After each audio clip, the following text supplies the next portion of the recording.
Areas between curves.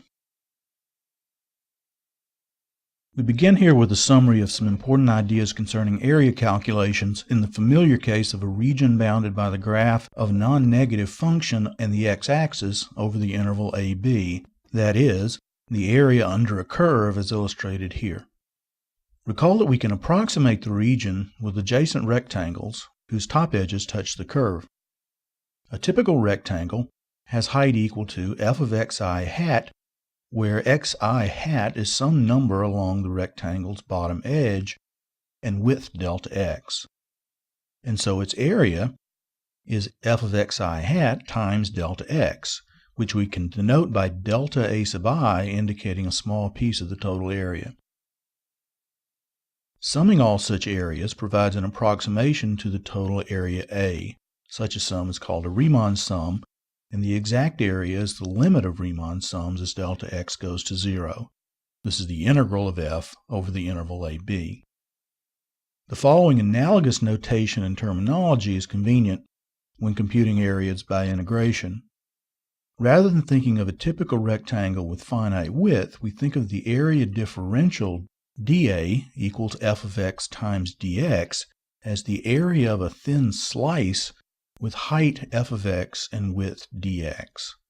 The definite integral that gives the area A is the integral of the differential dA from x equals a to x equals b, that is, the integral from a to b of f of x dx.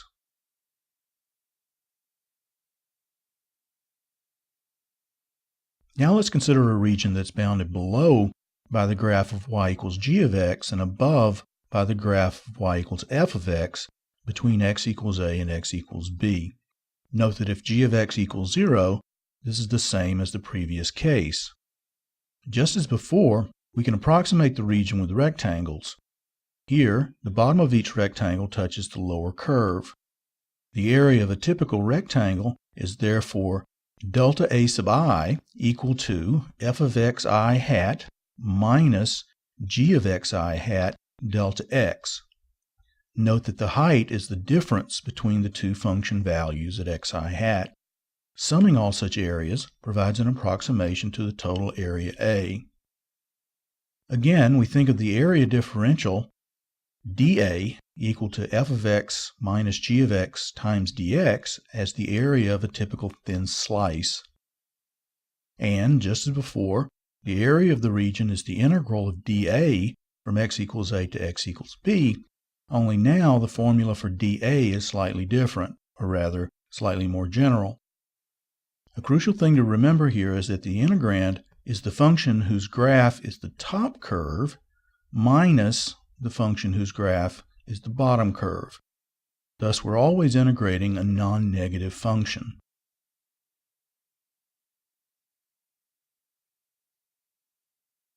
Example.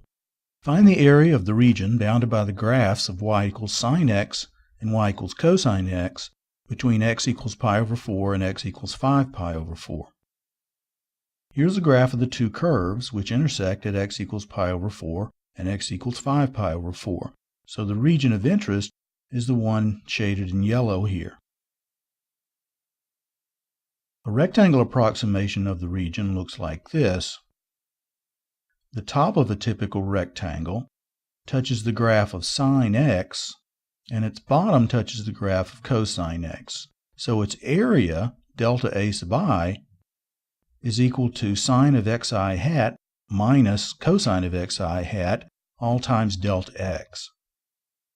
The area differential, dA, equals sine x minus cosine x dx.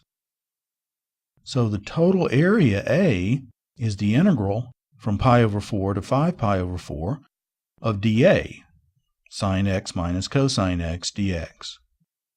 Now let's do the computation. Sine x is the derivative of minus cosine x, and minus cosine x is the derivative of minus sine x. So an antiderivative of sine x minus cosine x is minus cosine x minus sine x. We want to evaluate that between pi over 4 and 5 pi over 4. Now 5 pi over 4 is a third quadrant angle, so we get negative values for both sine and cosine at 5 pi over 4, Those values are both negative root 2 over 2. So the value of minus cosine x minus sine x is plus root 2 over 2 plus root 2 over 2. Then we subtract the value at pi over 4. At pi over 4, both sine and cosine are root 2 over 2. So we're subtracting minus root 2 over 2 minus root 2 over 2. The first of these equals root 2, and the second of these equals minus root 2. And so we have root 2 minus minus root 2, or 2 times root 2. This is the exact area of the yellow region. Now let's look at another example. Find the area of the region bounded by the graphs of y equals x squared and y equals x plus 2. Here's a picture showing the two graphs and the region whose area we'd like to compute. The first thing we want to do is find the x-coordinates of the points of intersection of the two graphs. Those will end up being our limits of integration. So what we'll do is we'll set the two functions equal to each other and solve for x. We rearrange the equation and factor, and we find that the two roots of the equation are x equals minus 1 and x equals 2. Now let's look at a typical vertical slice in the region. The top of that slice is along the straight line y equals x plus 2, and the bottom of the slice is along the parabola y equals x squared. So the length of that slice is x plus 2 minus x squared. So we'll write our area differential dA as x plus 2 minus x squared times dx. And so the area is the integral from x equals minus 1 to x equals 2 of dA. Now we'll antidifferentiate each term. We get 1/2 x squared plus 2x minus 1/3 x cubed, and we evaluate that between minus 1 and 2. The value at 2 is 2 plus 4 minus 8/3. The value at minus 1 is 1/2 minus 2 plus 1/3.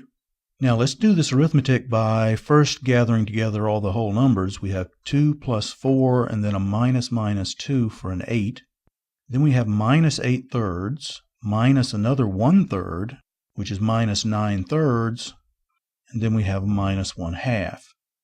Of course, this is 8 minus 3 minus 1/2, or 5 minus 1/2, which is 9/2.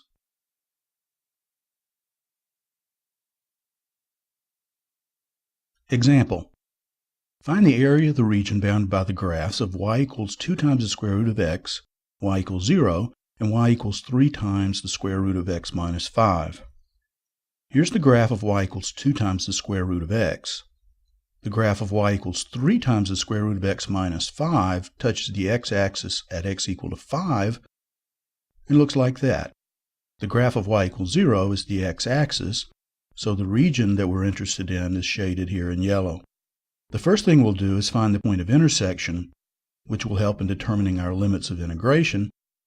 To do that, we'll set 2 times the square root of x equal to 3 times the square root of x minus 5.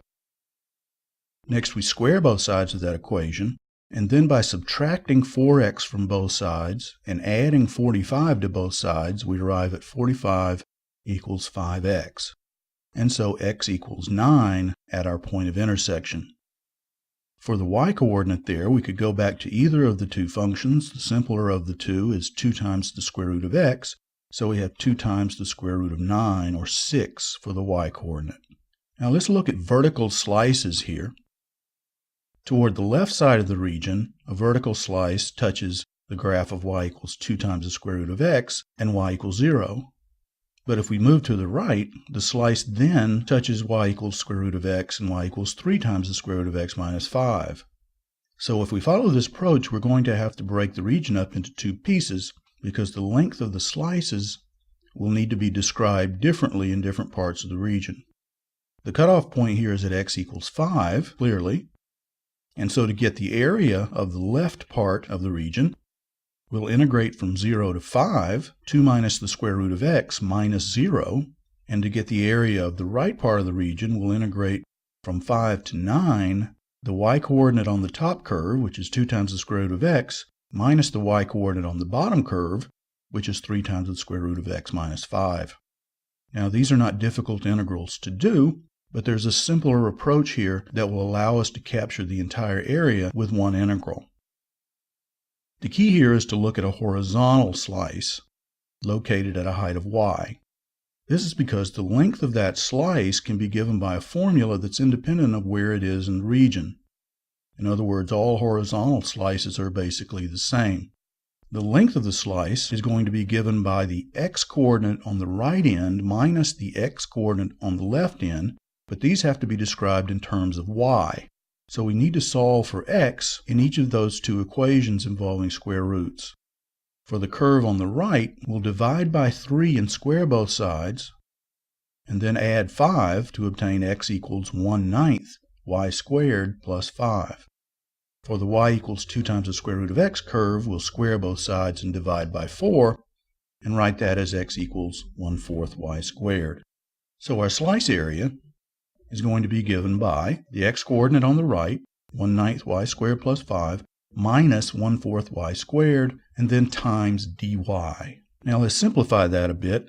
1/9 minus 1/4 ends up being 5/36. Let's also go ahead and factor out 5/36 so that we have 5/36 times 36 minus y squared dy. Now y coordinates in our region extend from y equals 0 to y equals 6, so that's the interval over which we want to integrate dA. So the area is the integral from 0 to 6 of 5/36 of 36 minus y squared dy. This is a fairly simple calculation now. Our antiderivative for 36 minus y squared is 36y minus 1/3 y cubed. And we evaluate that between 0 and 6, which is 536 times 216 minus 1/3 of 216.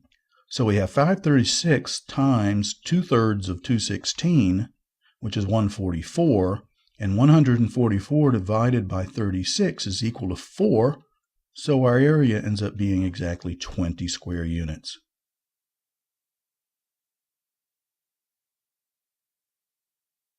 Example: find the area of the region bounded by the graphs of y equals x squared and y equals x to the fifth two ways. By that we mean by integrating with respect to x and by integrating with respect to y. Here's the parabola y equals x squared, and here's the graph of y equals x to the fifth. Notice the points of intersection are obviously the origin as well as the point 1, 1, and here's our region. Now let's zoom in on that a little bit. Let's first look at vertical slices. This corresponds to integration with respect to x. Here's a vertical slice located at an arbitrary x. The top of that slice is on the curve y equals x squared. The bottom is on the curve y equals x to the fifth. So the length or the height of that slice is going to be x squared minus x to the fifth. And so our dA is x squared minus x to the fifth times dx. So the area is the integral from 0 to 1 of that dA. The computation here is easy. The antiderivative we want is 1/3 x cubed minus 1/6 x to the sixth. And evaluating that between 0 and 1 gives us 1/3 minus 1/6 or 1/6. Now let's do the computation from the point of view of horizontal slices. That will correspond to integration with respect to y. So suppose we have a horizontal slice located at y. Its length is going to be the x-coordinate on the right minus the x-coordinate on the left, but those have to be described in terms of y, so we solve y equals x to the fifth for x, getting x equals the fifth root of y, and solve y equals x squared for x, getting x equals the square root of y. So dA here is going to be y to the 1/5 power minus y to the 1/2 power times dy, and the area is the integral from 0 to 1. Notice that's y equals 0 to y equals 1 of y to the 1/5 minus y to the 1/2 times dy. Now again, this is a straightforward calculation. Your antiderivative here is 5/6 y to the 6/5 minus 2/3 y to the 3/2. And we evaluate between 0 and 1, obtaining 5/6 minus 2/3, which is equal to 1/6. One more example. Let's find the area of the region bounded by the graphs of y equals 3 times 1 minus x squared and y equals 4 times the square of 1 minus x squared. Now let's get a picture of what we're dealing with here. Here's the parabola y equals 3 times 1 minus x squared. Notice the x-intercepts are plus and minus 1, and the maximum value of 3 occurs at x equals 0. In the other equation, y is equal to a fourth degree polynomial in x with zeros at plus and minus 1 and a value of 4 at x equals 0. It turns out that the graph looks like this, and so the region bounded by the two graphs looks like so. Now notice that there are 4 points of intersection, 2 of which are obviously located at plus and minus 1. The other 2 are indicated here, and to find those, let's set our two functions equal to each other and solve. Since we're looking for solutions other than plus and minus 1, we may as well divide through by 1 minus x squared here to obtain 3 equals 4 times 1 minus x squared. Now we multiply out the right side, do some rearranging, and we have 4 times x squared equals 1. So x ends up being plus and minus a half at each of those points of intersection.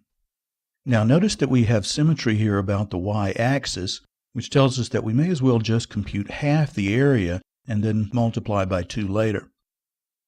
Now since the curves cross at x equals 1/2, we're going to need to break the calculation up into 2 parts. We'll calculate one integral from 0 to 1/2, and then another integral from 1/2 to 1. Between 0 and 1/2, the top edge of the region is the fourth degree curve, and the bottom edge of the region is our downward opening parabola. So the length of a vertical slice there is given by 4 times the square of 1 minus x squared minus 3 times 1 minus x squared. Between 1/2 and 1, it's just the opposite. So we'll integrate from 1/2 to 1, the opposite difference. Now let's work out these integrals.